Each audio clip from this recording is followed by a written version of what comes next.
औरत ने चालाकी से चार्जर पर लिपस्टिक लगा दी, फिर वही लिपस्टिक का निशान अपने पति के हाथ पर बना दिया। इसके बाद उसने अपनी जेब से एक नकली सांप निकाला और चुपचाप उसके सिर पर रख दिया। जैसे ही सब सेट हुआ, उसने जोर से चिल्लाकर पति को जगा दिया। नींद से हड़बड़ाया पति डर के मारे सांप को झटक कर फेंक देता है। औरत मौके का फायदा उठाकर सांप को पलंग के नीचे लुका देती है और कहती है, सांप भाग गया। पति घबराकर अपने शरीर की जांच करता है और जब हाथ पर 2 लाल निशान देखता है तो उसे लगता है कि सांप ने काट लिया। घबराहट में उसकी सांसें तेज हो जाती हैं। औरत तुरंत कहती है, पानी ला दूं? और जब वो ध्यान भटकाता है तो वो नींद की गोली पानी में मिला देती है। कुछ ही सेकंड में पति बेहोश हो जाता है। न जाने कितनी देर बाद जब वो जागता है तो खुद को अपने लिविंग रूम में पाता है, जहाँ उसकी बीवी और उसकी बेस्ट फ्रेंड उसकी ही फोटो के सामने बैठकर रो रही होती है। वो चौंक जाता है। मैं मरा नहीं हूँ, मगर कोई उसकी बात नहीं सुनता। वो समझता है ये कोई मजाक है, इसलिए बीवी का पसंदीदा फूलदान उठाकर गिरा देता है। लेकिन बीवी कहती है, अरे हवा से गिर गया। अब तो उसे भी शक होने लगता है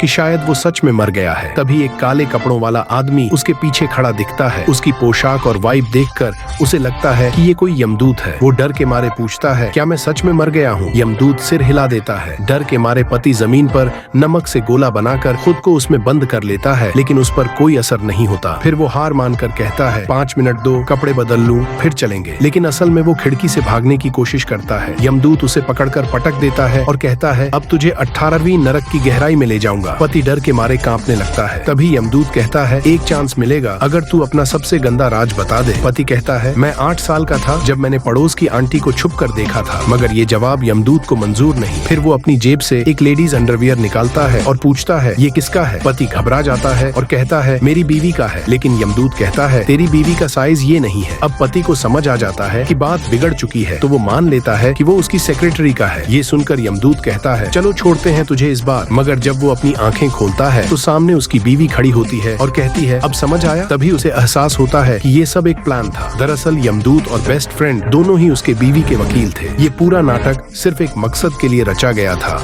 उसके एक्स्ट्रा मैरिटल अफेयर का सबूत इकट्ठा करना। और अब उसका अंजाम था सब कुछ खोकर खाली हाथ घर से बाहर।